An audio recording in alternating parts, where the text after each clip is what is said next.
시편 63편입니다. 시편 63편 1절과 2절입니다. 시편 63편 1절과 2절입니다. 구약성경 846페이지에 있습니다.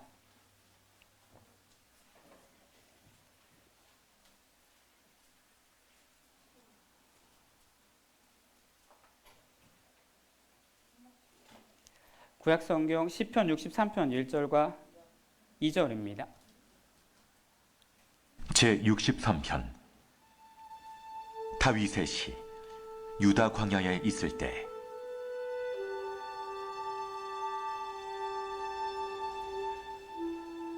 하나님이여, 주는 나의 하나님이시라. 내가 간절히 주를 찾되 물이 없어 마르고 황폐한 땅에서 내 영혼이 주를 갈망하며 내 육체가 주를 앙모하나이다. 내가 주의 권능과 영광을 보기 위하여 이와 같이 성소에서 주를 바라보았나이다. 아멘. 사랑하는 여러분이 오늘 여러분이 읽은 시편 63편 1절과 2절처럼 하나님과 여러분의 관계가 이와 같은 관계가 되기를 축원합니다. 사랑하는 여러분이 주님을 갈망하십니까? 우리의 영혼과 육체가 주님만을 갈망하는 사랑하는 여러분이 되시기를 바랍니다. 가장 중요한 것은요, 우리가 누굴 찾고 있는가요?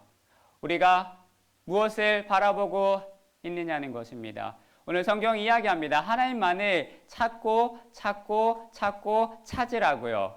하나님께서 찾다라고 이야기하십니다. 누굴 찾냐면 하나님을 바라보는 사람을 찾으십니다. 사랑하는 여러분, 찾는다는 것, 갈망한다는 것, 하나님을 간절히 구하는 하나님의 사람이 되시기를 바랍니다. 여러분이 하나님을 찾으십니까? 그분을 갈망하십니까? 그분을 따르며 그분을 앙모하며 그분이 없으며 여러분이 정말로 죽을 것 같은 마음이 매번 매순간 매일같이 있으십니까? 5년 전, 10년 전이 아니라 여러분이 처음 예수 믿었던 그때가 아니라 지금도 여전히 하나님을 갈망하는 마음이 여러분과 저의 안에 있어야 된다라고는 성경은 분명히 이야기를 합니다. 하나님을 위해 살아가기를 바라고 하나님을 향하여 마음을 드리기를 바라며 예수 그리스도와 중요한 관계만을 맺고 살아가시기를 바랍니다. 사랑하는 여러분, 날마다 하나님을 찾아야 합니다. 반드시 그래야 합니다. 날마다 간절히 하나님을 찾으셔야 합니다. 왜냐하면 우리와 하나님과의 관계가 약해지거나 하나님과 여러분의 관계가 서먹해지면 유혹이 여러분에게 들어올 거예요.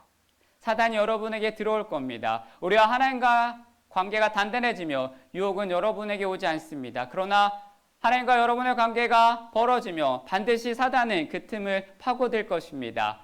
우리가 하나님과의 관계가 더욱 단단하여질 때 유혹은 약해진다는 사실을 반드시 기억하고 살아가는 여러분이 되시기를 바랍니다. 관계가 약해지지 않기를 바랍니다. 누구와의 관계가 약해지지 않느냐며 하나님과의 관계가 약해지지 않기를 바랍니다. 우리 삶 가운데 유혹이 점점 더 여러분에게 멀리 떨어지기를 바랍니다. 우리는 열심히 정말로 날마다 힘쓰며 애쓰며 간절히 매일같이 매순간 하나님을 찾아야 합니다. 우리는 종종 주님과 충만한 교제하는 사람들을 볼 때 가끔 이런 생각과 아뢰를 할 수 있어요. 저 사람 원래 저런가 보다. 나도 저렇게 되고 싶지만 저 사람에게는 뭔가 있는 것 같다. 그 사람은 뭔가 특별하고 나는 아닌 것 같다. 다르다고 생각합니다. 아닙니다. 똑같아요. 그들은 그저 더 간절히 하나님을 찾을 뿐입니다. 그들은 더 간절히 하나님을 갈망할 뿐입니다. 여러분이 더 간절히 갈망하는 하나님의 사람이 되시기를 바랍니다. 그분을 날마다 찾으며 간절히 바라시기를 바랍니다. 하나님의 터치와 하나님의 임재와 하나님의 영향이 기도의 삶에 임하는 것입니다. 여러분에게서 그게 떠나지 않기를 바라고 그 차이요, 갈망하느냐 안 하느냐, 그래서 점점 멀어지느냐 점점 더 불타오르느냐, 그것이 하나님을 더 찾는 사람의 특징입니다. 하나님과의 깊은 교제를 우리는 우연히 할 수 있는 게 아닙니다. 어쩌다 할 수 있는 게 아니고 타고나서 할 수 있는 게 아닙니다. 사랑하는 여러분, 이것은 타고나는 것이 아닙니다. 우리가 구해야 하는 거예요. 하나님을 날마다 구해야 하며 날마다 하나님의 말씀을 읽어야 하며 하나님을 찾아야 합니다. 하나님을 간구해야 합니다. 하나님을 고백해야 합니다. 그래서 우리는 매일같이 하나님을 바라보며 우리가 알아야 하는 것을 우리가 하나님을 찾는 본성이 저와 여러분 안에 있다라는 거예요. 우리는 하나님을 바라보는 본성이 저와 여러분 안에 있다라는 것입니다. 사랑하는 여러분이요.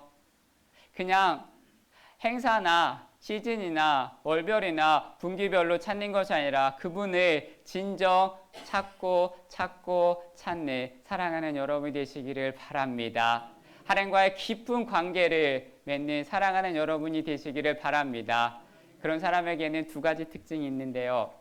오늘 예배 오신 여러분도 진심으로 믿는 분이며 누가 여러분에게 하나님과의 깊은 관계를 맺을 수 있나요? 라고 질문을 여러분에게 하면 우리는 이야기합니다. 여러분 하나님과의 관계를 맺고 있으십니까? 라고 물으면 우리는 당연합니다. 라고 대답을 합니다. 하지만 그 고백을 하기 위해서는 중요한 게 있어요. 우리는 그분을 찾아야 하며 그분을 만나야 하며 그분을 바라보아야 합니다. 우리가 해야 할 것은 하나님과의 깊은 교제를 하는 사람의 특징이 뭐냐면 첫 번째 그들에게는 그들의 삶에 영향을 주는 사람이 있었습니다. 여러분 신앙에 영향을 주는 사람들이 분명히 있을 거예요. 하나님과의 깊은 관계를 맺는 사람들은 그들의 삶에 영향을 주는 사람들이 있습니다. 신앙의 멘토가 있어요. 영적인 측면에서 그들에게 영향을 미치고 살아가고 어쩌면 저와 여러분에게도 영향을 미치며 살아갑니다. 사랑하는 여러분이요. 어쩌면 여러분에게 문제가 있고 어쩌면 여러분에게 고통이 있고 어쩌면 여러분에게 시험이 다가오면 그것은 하나님과의 더 끈끈한 관계가 될 수 있습니다. 왜 시험이 왔냐고 다짜고짜 짜증내는 것이 아니라 하나님을 향한 더 간절한 기회가 왔다라고 고백하며 나아갈 수 있는 사랑하는 여러분이 되시기를 바랍니다. 오늘의 포커스는 찾아예요. 찾고 찾아야 합니다. 다른 것을 찾는 게 아니라 하나님만을 찾아야 합니다. 다른 곳에 가서 다른 것을 찾는 것이 아니라 하나님만을 찾으셔야 합니다. 하나님만을 바라보셔야 하고 하나님만을 집중하셔야 합니다. 우리의 문제나 우리의 고통이나 우리의 시련이 있을 때 우리는 하나님을 찾게 됩니다. 하나님께 기도하게 됩니다. 하나님을 바라보게 됩니다. 사실 문제나 고통처럼 직방으로 하나님의 말씀으로 돌아가게 하는 것은 없어요. 우리는 힘들거나 어렵거나 아프거나 우울하면 주님을 더 찾고 주님께 더 기도하고 주님을 더 간절히 바라봅니다. 기도를 다시 시작하고 기도를 2배 하거나 3배 할 수도 있고 더 많이 기도를 합니다. 진심으로 하나님께 돌아가고 영적으로 무장하고 그분을 갈망하며 그분을 찾으며 그분께 기도하며 나아갑니다. 그리고 우리는 사람들과의 만남에 있어서 한 주 내내 말씀을 듣거나 아니면 여러분이 기독교 방송을 보시거나 아니면 유튜브로 설교를 들으시거나 우리가 하나님을 찾는데 하나님을 바라보는데 많은 도움을 줍니다. 시편 9편 10절은 이렇게 이야기를 합니다. 여호와여 주의 이름을 아는 자는 주를 의지하오니 이는 주를 찾는 자들을 버리지 아니하신다 라고 말씀하십니다. 하나님을 찾는 자는 버리지 아니하십니다. 혹시 오늘 여러분이 세상에서 아니면 주변에서 나는 여전히 혼자고 나는 여전히 외톨이고 나는 여전히 아무도 없다라고 느끼는 분이 계실지라도 중요한 것은 하나님은 여러분의 모든 상황을 반드시 기필코 정확하게 알고 계십니다. 사랑하는 여러분이요. 하나님의 말씀에만 집중하십시오. 하나님의 말씀만을 바라보십시오. 하나님의 말씀만을 사모하십시오. 주를 찾는 자는 하나님이 버리지 아니하십니다. 중요한 건 저와 여러분이 찾으셔야 합니다. 하나님을 갈망하셔야 합니다. 하나님을 고백하셔야 합니다. 그래야 하나님이 여러분의 손을 놓지 않고 끝까지 붙잡고 가시는 사랑하는 하나님이십니다. 우리가 성경을 읽으며 하나님을 찾으며 하나님을 함께 한다면 저와 여러분의 문제에 대해서 하나님께 기도한다면 하나님 말씀하십니다. 내가 너와 함께하며 나는 결코 너를 버리지 않는다. 시편 4절에 이렇게 이야기하죠. 한 번만 읽어볼까요? 악인은 시작.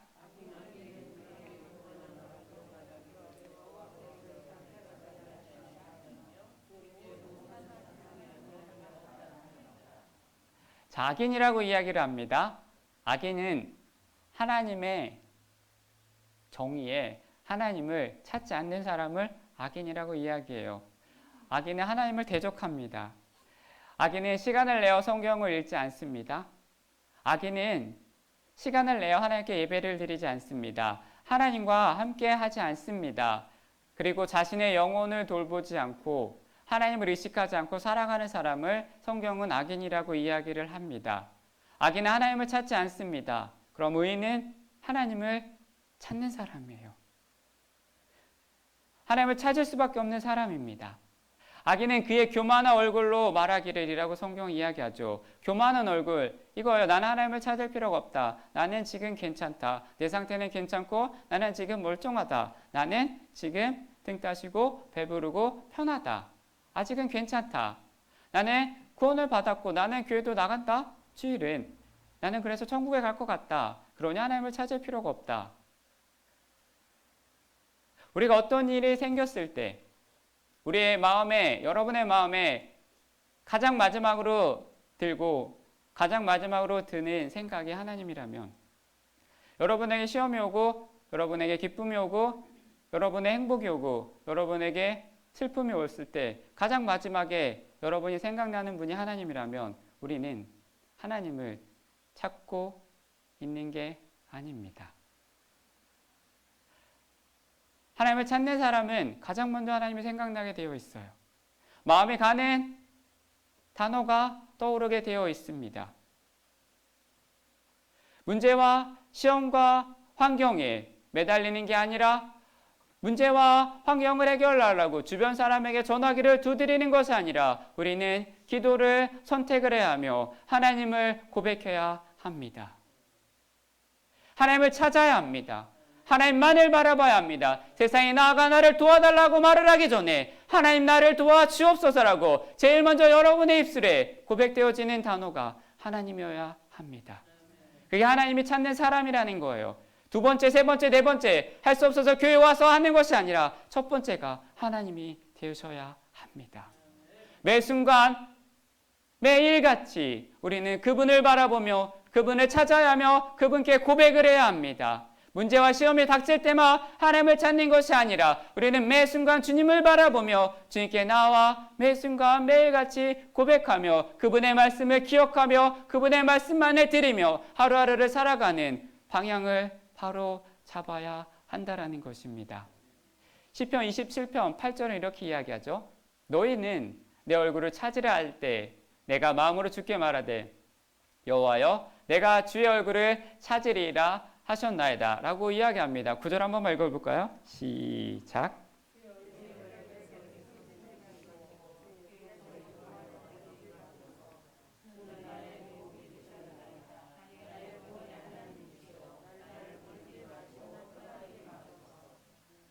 중요한 건 내가 그분을 고백을 하며 내가 그분께 기도를 하며 내가 그분께 나아가야 하나님의 얼굴을 찾을 수 있고 하나님의 여러분에게 응답하실 수 있다는 것입니다. 여호와여 내가 주의 얼굴을 찾으리이다. 이 말씀을 통해서 우리는 하나님의 음성을 들을 수 있어야 합니다. 주님과 함께 걸어가며 주님의 은혜를 바라보며 주님의 얼굴을 찾고 내가 나를 보고 싶어 하는구나, 내가 나와 이야기하고 싶어 하는구나, 오늘도 여전히 나와 함께 하는구나 하는 그 안도감과 행복감이 여러분에게 있기를 바랍니다. 지금 여러분의 모습은 원래의 모습이 아니고 하나님의 얼굴을 찾고 찾아야 합니다. 다윗은 이렇게 말을 했어요. 내가 마음으로 주께 말하되 여호와여 내가 주의 얼굴을 찾으리이다라고 이야기를 합니다. 하나님의 말씀을 읽고 하나님의 음성을 듣고 성경을 읽고 하나님의 얼굴을 찾으라, 성령의 음성을 들으라, 하나님의 얼굴을 찾으라. 그리고 이야기합니다. 하나님만을 두려워하고 하나님만의 눈치를 보고 사랑하는 여러분이 되시기를 바랍니다. 나의 얼굴을 찾으라고 하십니다. 하나님의 얼굴을 구하라고 하십니다. 마음의 대답은 여러분에게 동일하게 고백되기를 바랍니다.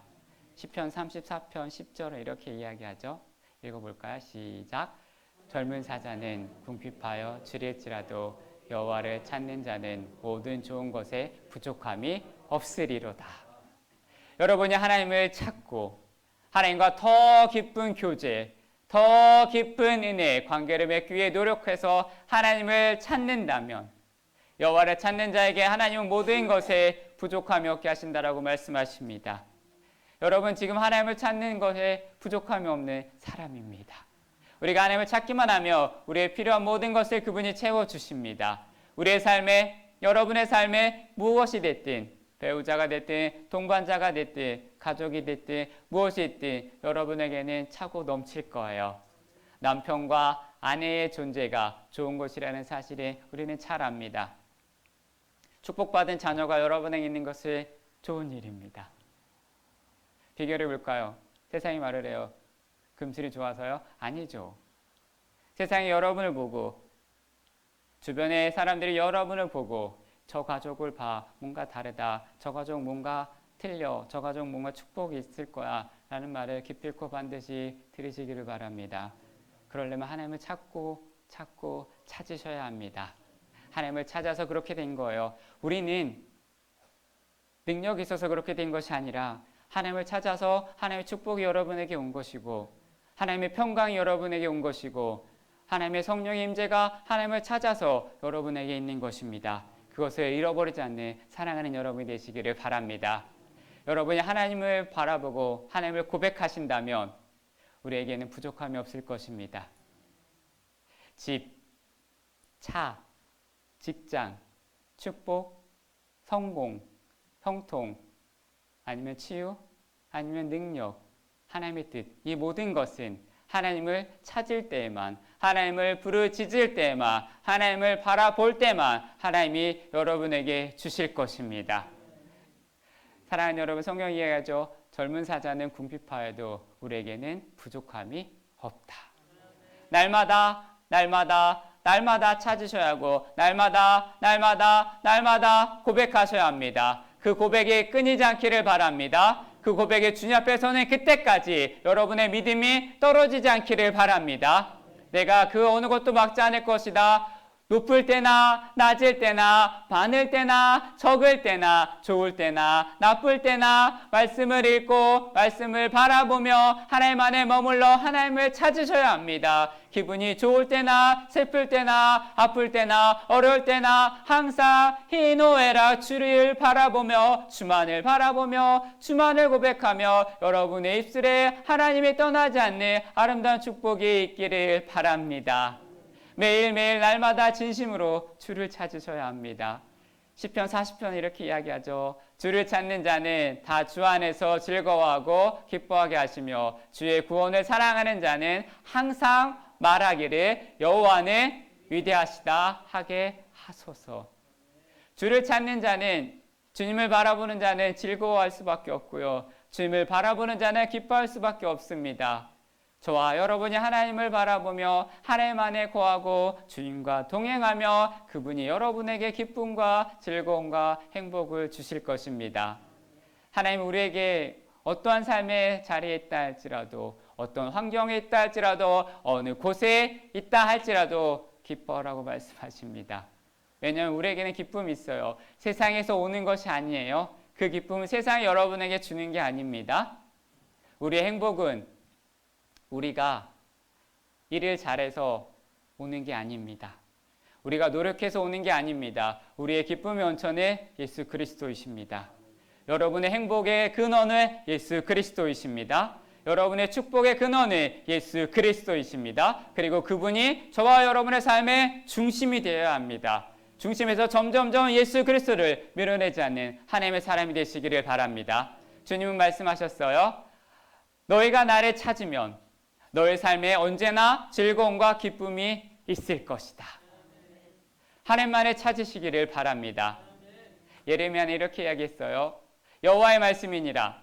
너희를 향한 나의 생각을 내가 아나니 평안이요 재앙이 아니니라. 너희에게 미래와 희망을 주는 것이니라. 12절 읽어볼까요? 너희는 시작.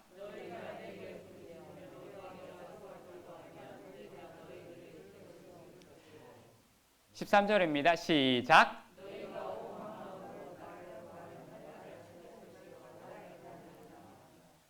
하나님께서 말씀하셨어요. 희망과 미래. 하나님께서 여러분을 향해 가지고 계신 계획과 큰일과 기대감은 우리가 하나님께 구할 때만 찾을 수 있습니다. 은혜는 하나님께 구할 때만 찾을 수 있습니다.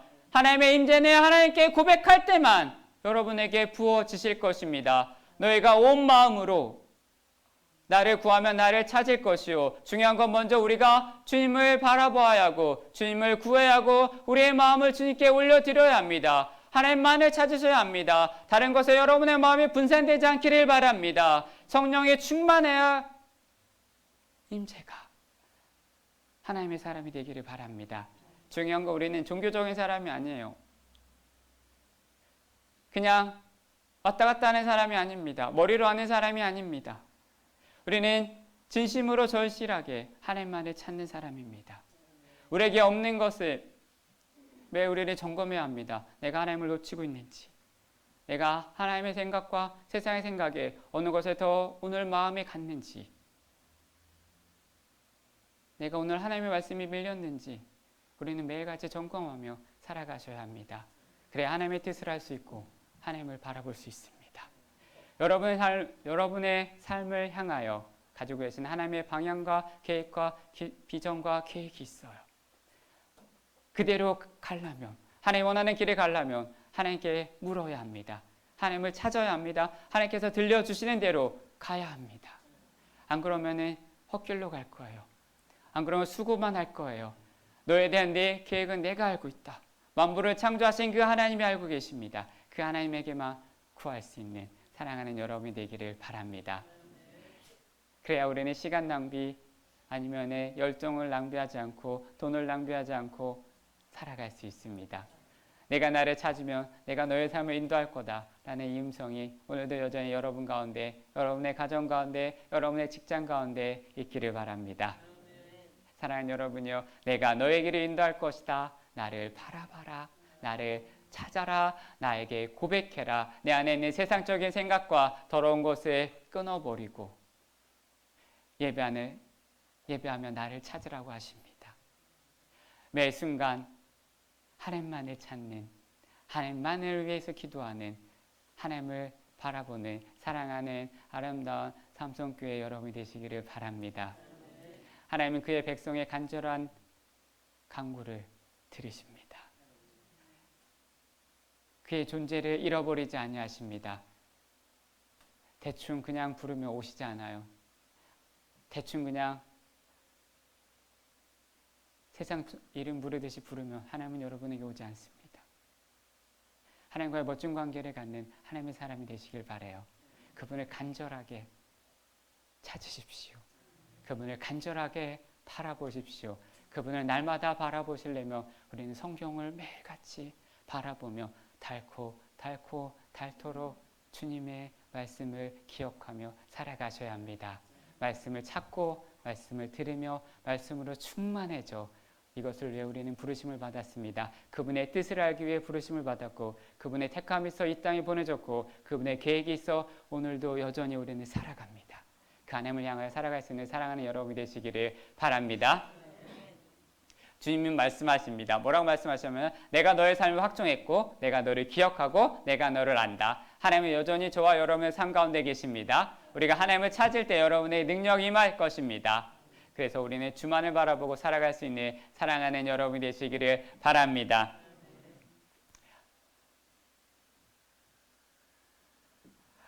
약함이 여러분에게 강함이 될 수 있어요. 내가 약할 때 그분의 강함이 여러분에게 몰려올 것입니다.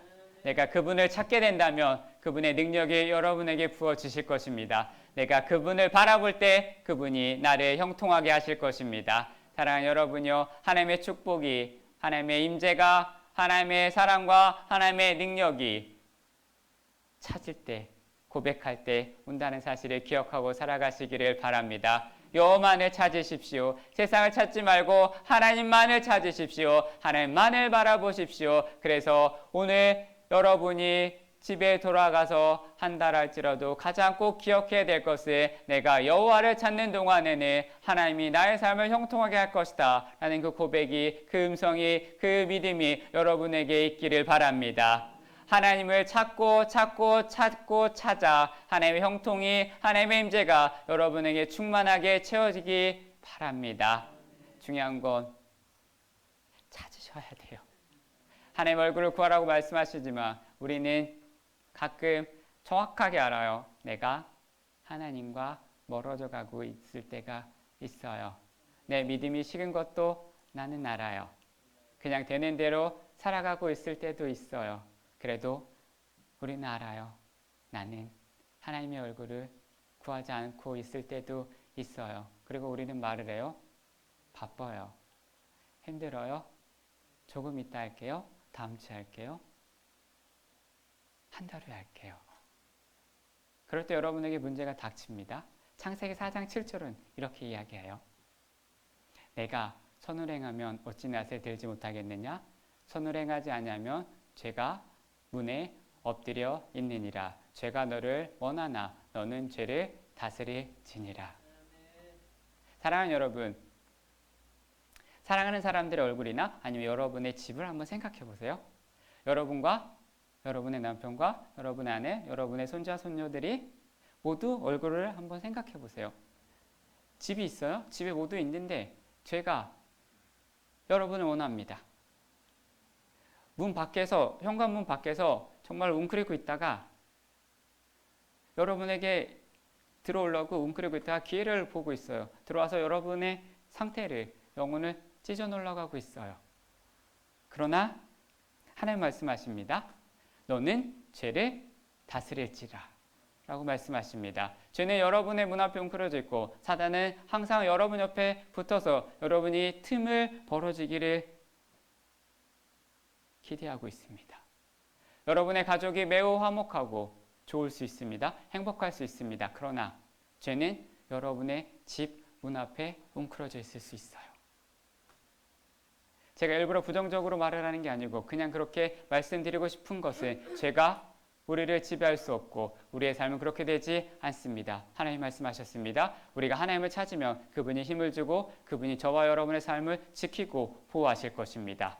우리가 하나님을 찾으면 그분이 여러분에게 지혜를 주실 것입니다. 주님과 하나님을 찾고 고백하고 하나님만을 바라보는 사랑하는 여러분이 되시기를 바랍니다.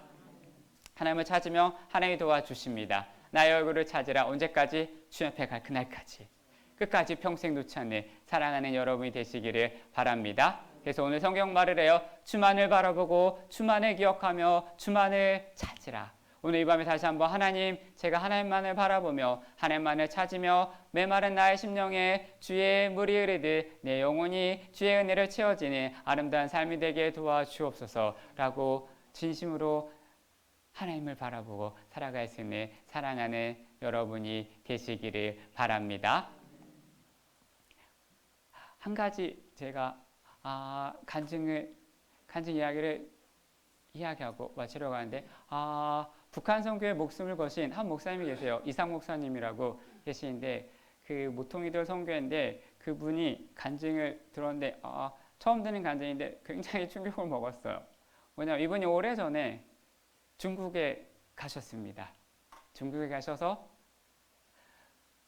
호텔에 있는데 갑자기 전도해야 되겠다라는 생각이 들으셨어요. 근데 그때가 중국이 굉장히 민감하고 공안이 막 잡아가는 시기였다라고 이야기를 합니다. 그래서 공안에게 잡히면 안 되니까 호텔에 나와서 택시를 타고 숙소에서 좀 멀리까지 갔어요. 그리고 일부러 멀리 떨어진 곳에 가서 딱 전도지도 4장만 가져갔대요. 많이 더 가져가지 않고 4장만 가져가서 어디로 갔냐면 그 칭화대라는 대학교 앞을 갔대요. 그리고 거기서 내리셨대요. 그래서 칭화대 주차장 앞에 내렸는데 그 주차장 앞에 자전거 주차장이 이렇게 딱딱딱 있더래요. 그리고 기억나십니까? 옛날 자전거는 자전거 앞에 바구니가 있었어요. 그런 바구니 자전거들이 있었대요. 그래서 자전거 바구니에 전도지를 한 장 한 장 넣고 있었어요. 마지막 네 번째 장을 넣으려고 하는데 뒤에서 누가 부릅니다. 아저씨, 그거 제자 전거예요. 라고 어떤 자매가 부르더랍니다. 그래서 이분이 순간 고민했대요. 이 전도지를 그냥 땅바닥에 집어 던질까? 땅바닥에 던지면 그때 벌금이 10원, 20원이었대요. 그런데 그 전도지를 그 여자에게 주다 공안한테 걸리면 벌금이 800원이었대요. 그래서 순간 그 목사님이 고민을 하다가 갈등하셨대요. 던져버릴까? 줄까? 근데 그날은 왠지인지 그 여자에게 주고 싶더랍니다. 그래서 그 소녀에게 전도지를 주었답니다. 그리고 그 소녀가 그 자리에서 그 전도지를 읽더니 갑자기 울더래요. 펑펑. 그 전도지에 뭐라고 그 이상 목사님은 잘 몰랐대요. 중국말로 써있고 그냥 가서 전도지를 주는데 내용이 몰랐는데 그냥 의무로 전도를 해야 되겠다라고 해서 가서 전도지를 줬는데 그 자매가 그 전도지를 읽고 2, 3분 동안 읽고 갑자기 울더래요. 그리고 말을 하대요. 선생님, 이거 말고 더 있나요? 있으면 알고 싶고 갖다 주세요. 그래서 이 자매랑 약속을 했습니다. 4시간 후에 다시 이 자리로 와 줄 수 있냐고. 그래서 목사님이 다시 숙소로 갔는데 엄청나게 고민을 하기 시작합니다. 공안이면 어떡할까? 저 여자가 스파이가 아닐까? 내가 잡히는 게 아닐까? 가야 되나? 말아야 되나? 무지하게 고민을 했습니다. 그리고 주님에게 기도를 했어요. 그래서 주님이 한마디 하셨대요. 약속했잖아. 그래서 이 목사님이 가기로 했습니다. 그래서 성경책과 전도지를 다시 넣고 다시 갔어요. 다시 갔더니 정말 그 여자아이가 거기 그 자리에 나왔더랍니다. 그 사람이 누구냐면 19살인데 대학생이에요. 칭화대 4년을 올 장학생으로 들어간 사람이고 IQ가 175였대요. 천재였대요. 13억 인구 중에 천재인 아이가 그 순간 만났어요. 그때부터 이 아이에게 복음을 전하고 말씀에 대해서 공부를 하기 시작했더니 이 아이가 정말 엄청나게 자라기 시작했습니다. 그래서 홍콩에 있는 형제들에게 불러다가 붙여줬어요. 양육을 잘하라고. 그리고 이분이 굉장히 큰 기대를 가졌습니다. 이 자매에게 정말 큰 인물 하나 만들겠다. 중국을 뒤집어 놓을 것 같다. 라는 기대감을 가졌습니다. 그리고 8개월간 양육을 했습니다. 그리고 이분은 다시 미국으로 가셨어요. 미국으로 갔는데 어느 날 홍콩 그 멘토링을 붙여준 형제들에게 전화가 왔어요. 이상해요. 그 아이가 안 보여요. 라고 말을 합니다. 일주일째 안 보인다고 이야기해요. 그리고 말을 합니다. 기다려보라고. 아니에요. 이상해요. 라고 하면서 준비해서 들어오라고 이야기를 합니다. 그 말은 뭐냐면 그 당시에는 예수 믿어서 감옥에 간 사람이 많대요. 그래서 돈 갖고 들어오라는 거예요. 2,000불이면 감옥에서 그리스도인 한 명을 꺼낼 수 있다고 합니다. 그래서 2,000불을 가지고 중국으로 들어갑니다. 그래서 갔는데 못 찾았어요. 3개월을 찾아 헤맸는데 못 찾았습니다. 3개월을 찾다가 수소문했다가 운남성 어느 감옥에 있다는 것을 들었습니다. 수소문을 하니까 그 아이가 일주일 후에 풀려난다는 것을 정보를 들었습니다. 그래서 그 주변에서 기다리고 있는데 일주일 되기 전에 일찍 나왔어요. 감옥 문을 나오는데 멀리서부터 나오는데 얼굴이 그 얼굴이 아닙니다. 다리도 걷는 게 아니고 질질질 끌면서 나와요. 목사님이 이야기합니다. 쟤 아니야. 내 홍콩 가르쳤던 멘토링도 이야기합니다. 맞아요. 목사님이 아니야. 저 얼굴 아니야. 홍콩 형제들이 말합니다. 맞다고요. 가까이 보니까 그 아이가 맞더래요. 그래서 택시를 불러서 몇 번을 갈아타서 그들의 은신처로 갔대요. 그리고 그 아이가 감옥에서 있었던 일을 목사님에게 이야기하기 시작합니다. 그런데 감옥에서 이야기했대요. 사인을 했대요. 절대로 감옥 안에 있었던 일을 이야기하지 않겠다 라고 사인을 하고 왔는데 이 아이가 목사님에게는 꼭 이야기하고 싶다 라고 하면서 이야기를 합니다. 어떤 일이 있었냐면 감옥에 들어간 첫날 너덜너덜해진 담요 한 장을 주면서 추워서 그것을 붙잡고 있는데 갑자기 밤에 감옥의 문이 열렸습니다. 열렸더니 낯선 사내들이 들어왔대요. 그리고 그날 저녁에 낯선 사내 남자가 50명의 남자가 그 아이를 짓밟았습니다. 그 다음 날도 그리고 3개월을 그 지옥 같은 감옥에서 보냈습니다. 왜 내보냈냐면 간단해요. 임신이 있어. 그 말을 듣고 이상 목사님이 그 아이에게 이렇게 이야기했대요. 미안하다. 내가 너에게 예수를 전해서. 그 말을 듣고 그 자매가 이렇게 말을 했어요. 아니에요, 목사님. 저에게 생명을 주셨잖아요. 그리고 그 가지고 간 2,000불을 그 자매에게 주고 목사님 다시 미국으로 들어갔습니다. 그리고 가끔씩 편지가 왔대요. 그 자매에게. 그 편지 내용은 이거예요. 성경에 두보롯을 가지고 다니지 마라 그랬으니 저는 오늘도 한 번만 읽고 복음을 전하러 갑니다. 나를 환영해서 맞이해주면 복음을 전하고 나를 박대하고 미워하면 먼지를 털고 일어납니다. 그리고 그 다음에 또 몇 달의 편지가 왔어요.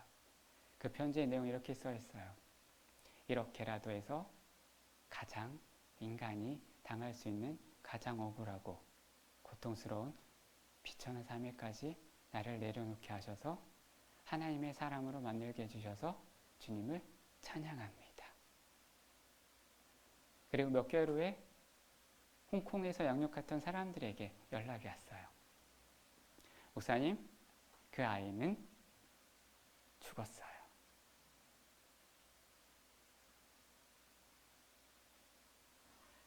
또 한 이야기가 있습니다. 중국에 가면 아주 작은 부족이 있는데 묘족이라고 하는 부족이 있대요. 어느 여자 전도사 선교사님이 그곳에 선교하러 복음을 하러 들어갔습니다. 그런데 아무리 몇 년을 전해도 그들에게 복음이 들어가지 않아요. 그래서 어떻게 하는지 아십니까? 그 현지인 남자, 묘족 남자를 만나서 결혼을 했습니다. 무엇 때문에 결혼한지 아십니까? 예수 전하려고요. 이 한 사람을 전도하기 위해서 결혼해야 되겠다. 서울 이대를 나온 전도사님이 선교사님이 돼요.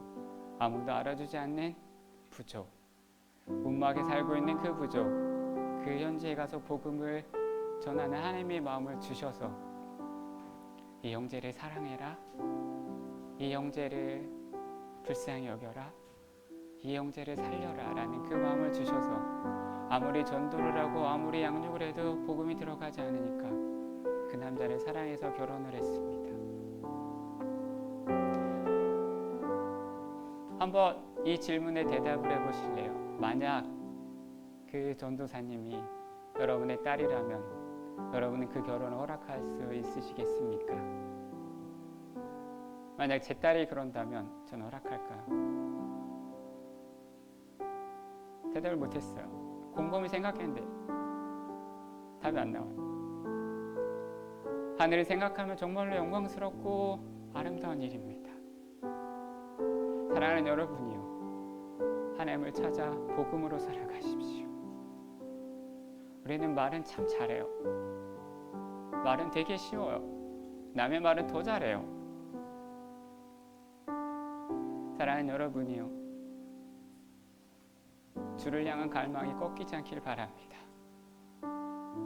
주를 향한 마음이 환경에 꺾이지 않길 바라고, 주를 향한 고백이 여러분의 육체에 꺾이지 않길 바라며, 여러분의 생각에 꺾이지 않길 바라며, 여러분의 생각과 타협하지 않기를 바랍니다.